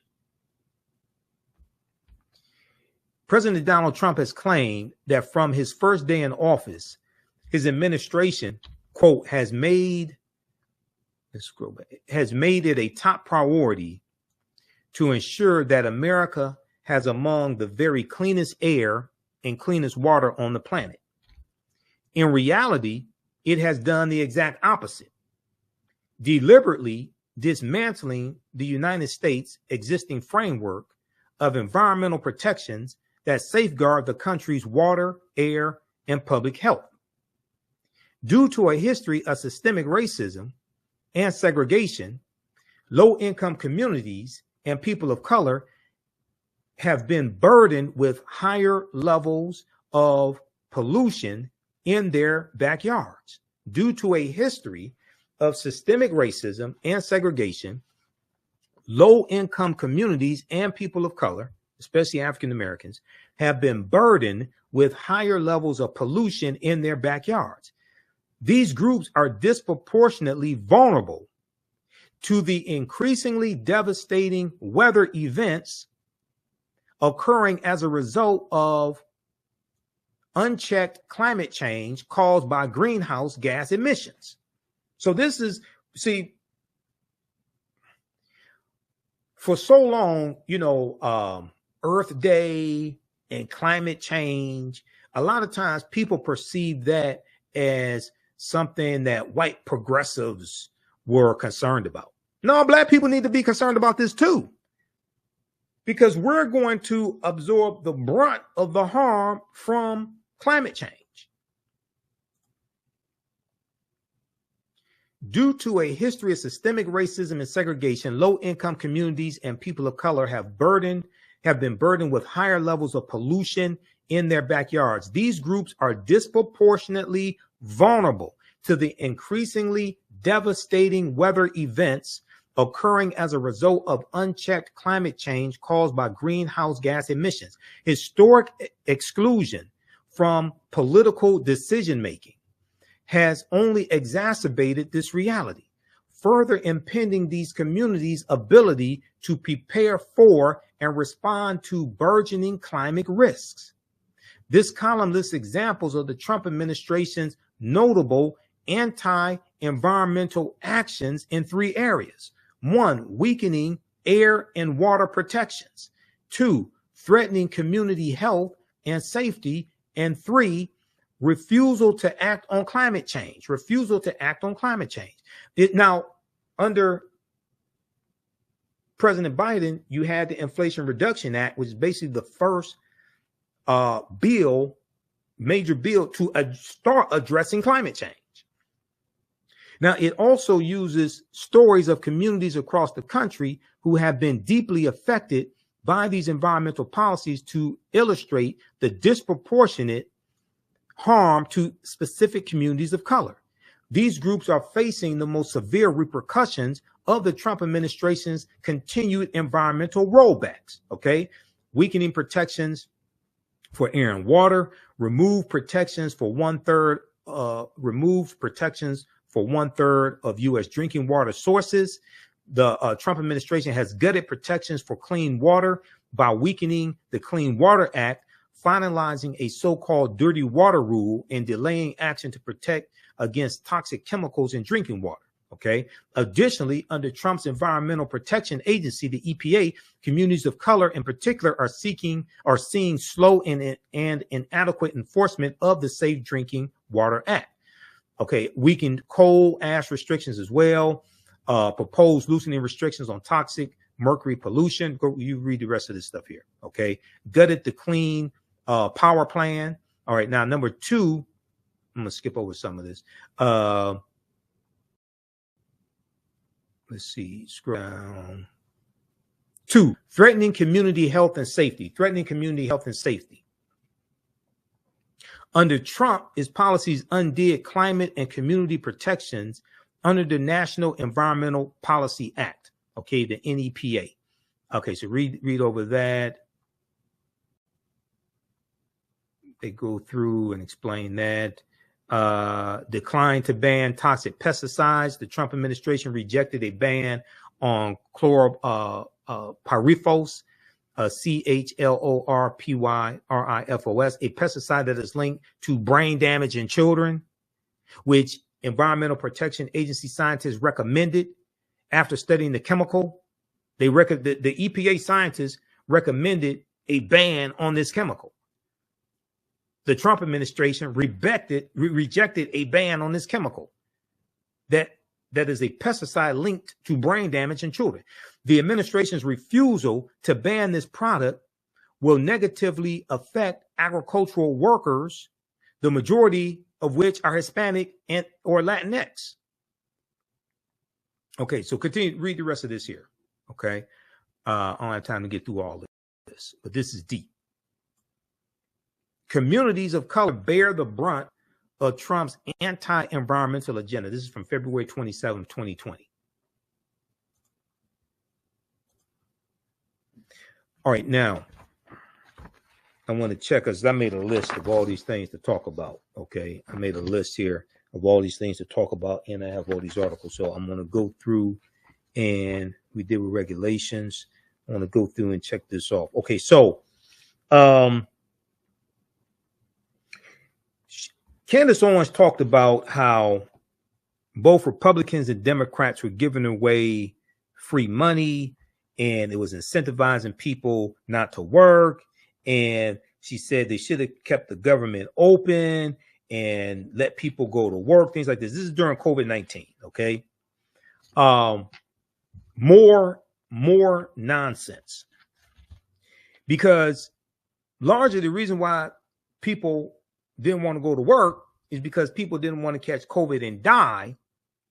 And governors of states, like the governor of Michigan, had to shut down different sectors of society and shut down certain businesses to slow the spread of COVID-19 because of the lack of leadership coming from the White House and lack of a viable plan coming from the White House. Okay, so let's look at something here. She talked about trillions of dollars being given away, things like this. Let's look at this article from CBSNews.com. The Senate has passed a $2 trillion coronavirus relief package. Here's what's in it. Now, this is from March 26, 2020. Let's pull this up, because we're going to look at why these packages had to be passed. Okay? Why these packages had to be passed. And then I found it interesting. She said they were giving them away money for museums, things like this, right? Now, she didn't talk about PPP loans so people could like keep their businesses open. She didn't talk about the Republicans like Marjorie Taylor Greene, who got hundreds of thousands of dollars in PPP loans, right? She didn't talk about them. So let's look at this here. Let's close out some of these ads. The Senate has passed a $2 trillion coronavirus relief package. Here's what's in it. This is from March 26, 2020, Melissa Quinn, CBSNews.com. So they talk about the Senate passed this bill late Wednesday night, $2 trillion coronavirus relief package designed to support the U.S. economy. This was designed to save the U.S. economy. Okay. It was approved almost 24 hours after Senate Majority Leader Mitch McConnell announced on the Senate floor shortly after 1 a.m., blah, blah, blah. All right. Now, President Trump was pleased, tweeting earlier Thursday, 96-0 in the United States Senate. Congratulations, America. Right now, keep in mind, he mishandled the whole coronavirus pandemic. He didn't read his presidential daily briefings, right? There's stories about this. Didn't read his presidential daily briefings. So he totally mishandled this, right? Now, if we look at, I want to get through all these ads here. What was in the bill? Here's what's in the $2 trillion package, the largest in U.S. history. Direct payments of $1,200 to most individuals making up to $75,000 a year, or $2,400 for couples making up to $150,000 a year. Each dependent child increases the amount by an additional $500. Okay. This was so people can pay their bills and buy food, because businesses were being shut down to slow the spread of COVID-19 so that hospitals will not continue to be overran with COVID-19 patients, and they have to turn away people who are coming to the hospital trying to seek preventive care. Emergency rooms are being overran. Doctors are being stressed out, all of this. So you had to shut down sectors of society. People had to stay at home. Okay.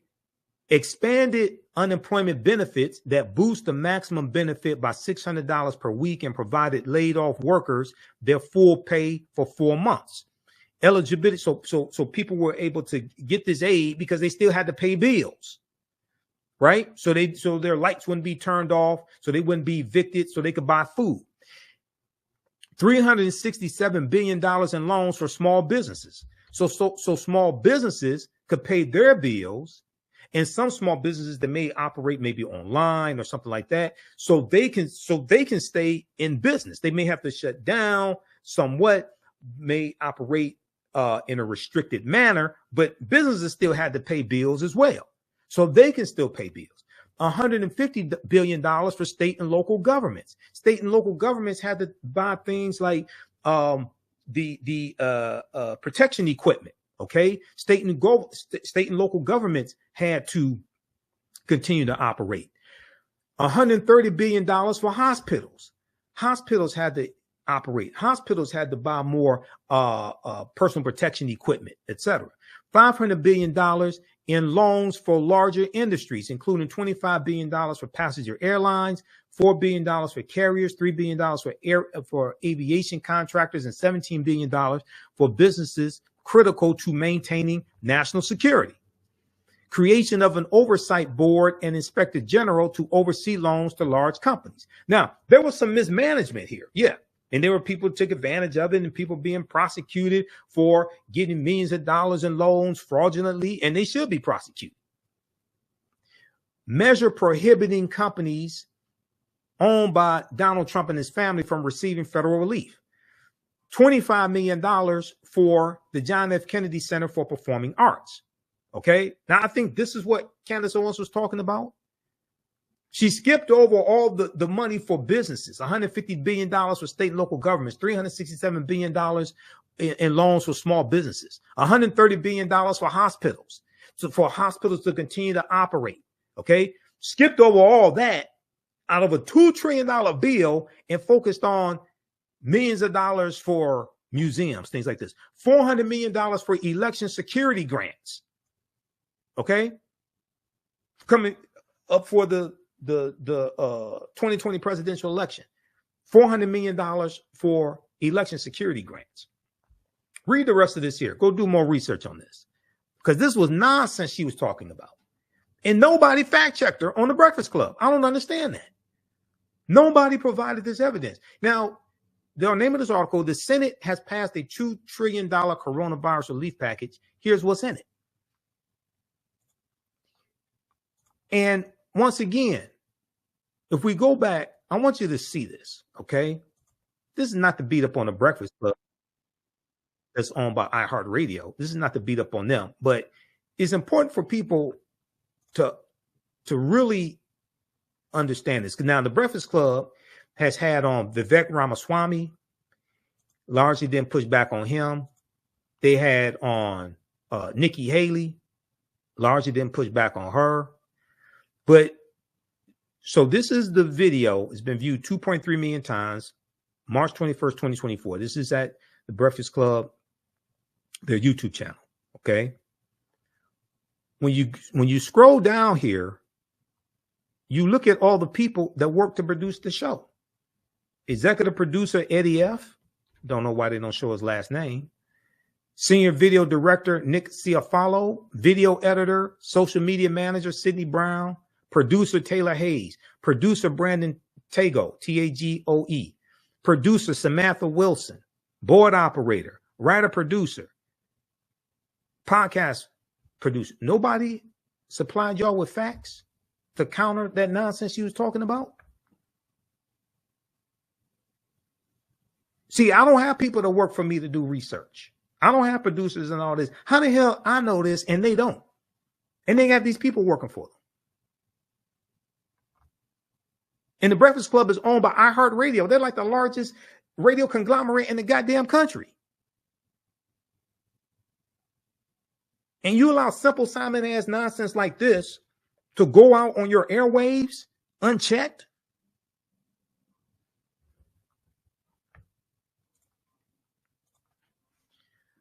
All right. Let's go to, we got another one here. Okay, so we got that. And let's see here. We've got, I'm looking through these articles I have pulled up. Okay, we talked about that. We're going to get to January 6th here in just a minute.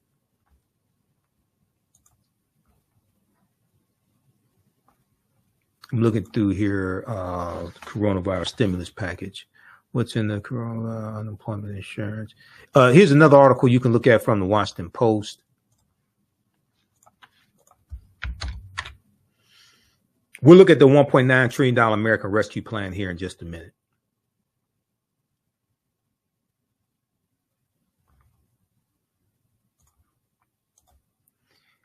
The American Rescue Plan saved the U.S. economy. That's under the Biden-Harris administration. March 10th, 2021. Washington Post. Rachel Siegel. What's in Congress's $1.9 trillion COVID bill? Checks, unemployment insurance, and more. No Republicans in the House of Representatives or the U.S. Senate voted for the $1.9 trillion American Rescue Plan that saved the U.S. economy. I repeat, no Republicans in the House or the Senate, over 200 in the House and 50 in the Senate. Because remember, it was a 50-50 Senate, okay, under the first 2 years of Biden-Harris. No Republicans voted for this bill. You had Republicans saying, open up the schools, open up the schools. When it came time to fund opening the schools back up, hiring more teachers, paying for new ventilation systems so you can have less people in the classroom, to pay for the personal protection equipment and the masks and things like this. No Republicans voted for this bill. The House passed a $1.9 trillion stimulus plan Wednesday, marking a major Democratic legislative victory aimed at boosting the economy and ending the pandemic. The vast relief package known as the American Rescue Plan was approved on a 220 to 211 vote, almost entirely along party lines. President Biden is expected to sign the legislation on Friday. No Republicans voted for the bill.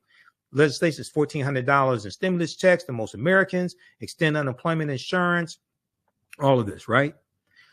And then for all the sexy reds out there, Article 1, Section 9, Clause 7 of the U.S. Constitution, power of the purse, the ability to tax and spend belongs to Congress, not the president. The president will sign off on a bill.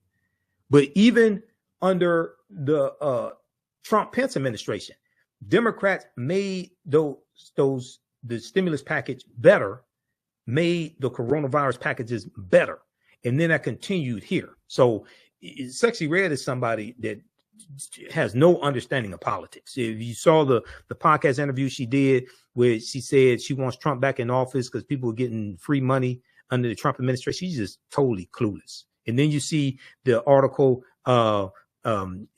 recently, there was a high school that invited her to speak. I don't know why the hell you invite Sexy Red to speak at a high school. I don't. What? Let's not go to. Okay, I'm not going to tell you what I was actually about to say. But anyway, but what class would she teach? But and then she wasn't allowed to speak because they said she smelled like weed. Okay, who would think that Sexy Red would smell like weed? But that's a whole nother conversation. The package extends the existing $300 weekly unemployment benefit through September 6th, as well as provides tax breaks on $10,000 in unemployment benefits. Okay, $900 billion stimulus. The $900 billion stimulus package passed in December provided the unemployed an extra $300 per week in benefits. That program expires mid-March. Okay, let's look at what's in this bill here. Let's scroll down. Okay, the bill would send $1,400 stimulus checks on top of the $600 payments issued through the stimulus bill passed in December. Because remember, there was $600 in payments passed in December. That went out. And when Biden and Harris ran, they ran on $1,400 stimulus checks for a total of $2,000. Roughly $400 billion of the package will go toward another round of stimulus checks. Biden agreed to narrow eligibility for a new round of $1,400 payments to appease more moderate Democrats. Okay, you got that. Under legislation, most Americans will receive $3,000 a year for each child, ages 6 to 10, 17, ages 6 to 17, and $3,600 for each child under 6. That's a child tax credit. That's a child tax credit that was part of the American Rescue Plan that lifted 1 million African-American children out of poverty. That's a child tax credit right there. Okay, that's good. Aid to state and local governments. The package designates $350 billion for states, cities, tribal governments, and U.S. territories. Local government funding emerged as one of the top flashpoints in stimulus negotiations. Moderate Senate Democrats have pushed to redirect some of the funds to invest in the infrastructure and to expand the broadband network, broadband internet. Okay, so they had to hire more emergency responders, hire more government workers for state and local governments. There was all type of funding that was needed for state and local governments to operate.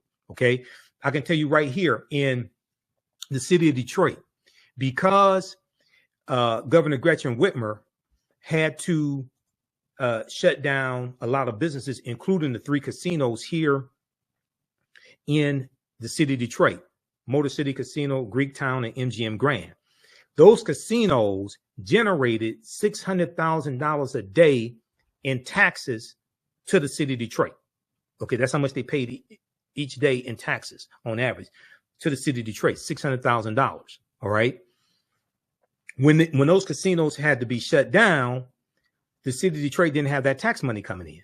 Therefore, Mayor Mike Duggan, who I didn't vote for any of the 3 times that he ran, by the way, Mayor Mike Duggan had to adjust the budget, and he had to cut like $300 million from the city budget. They had to lay off people, things like that. They had to adjust for that. Okay. So you had $300 billion in funding for states and local governments.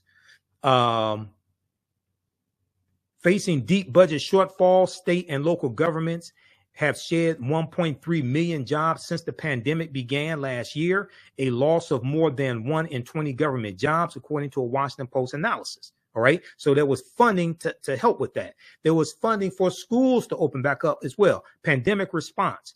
Tens of billions of dollars will fund coronavirus testing and contact tracing, increasing the size of the public health workforce and funding vaccine distribution and supply chains. All right. So you had that as well. Housing assistance.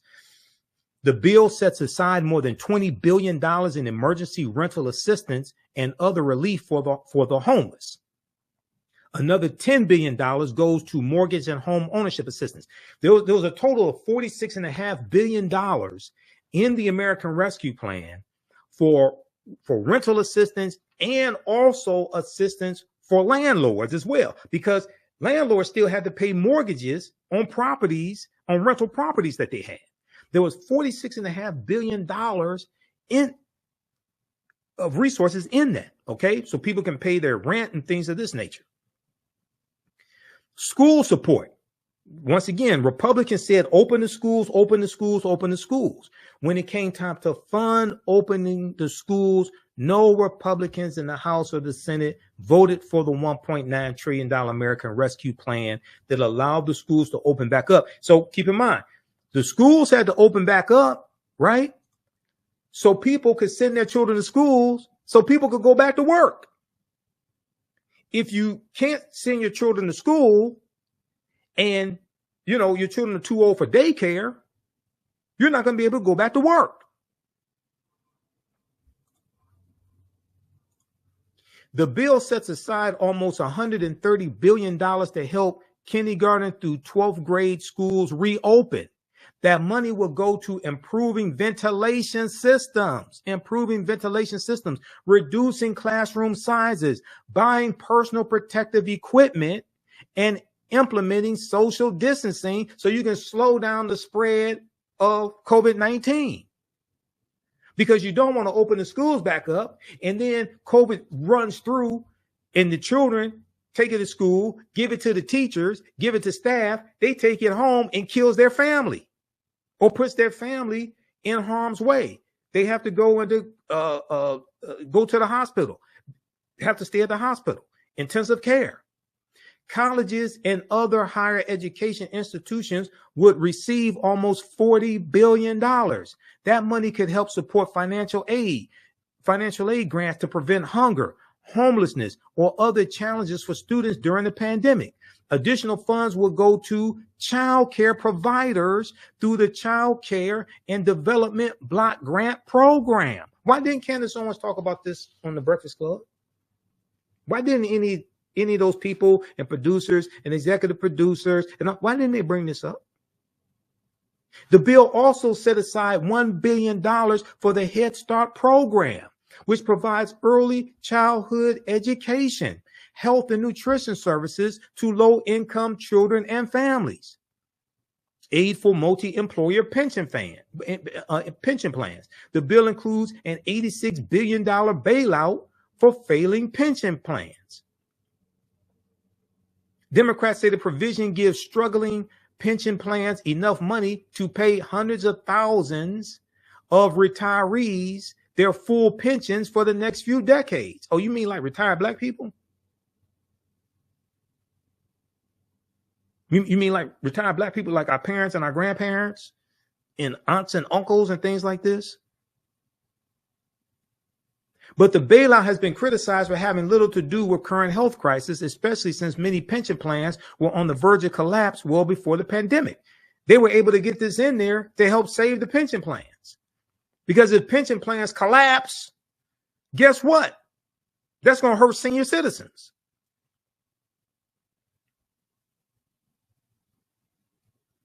The bill provides $510 million for the FEMA Emergency Food and Shelter Program. That money will support homeless services providers for overnight shelter, meals, 1 month's rent and mortgage assistance, and 1 month's utility payments. It expands the employee retention tax credit for startup companies and other businesses hit by the pandemic. The bill adds a $10 billion infrastructure program, to help local governments continue crucial capital projects. Okay, read the rest of this.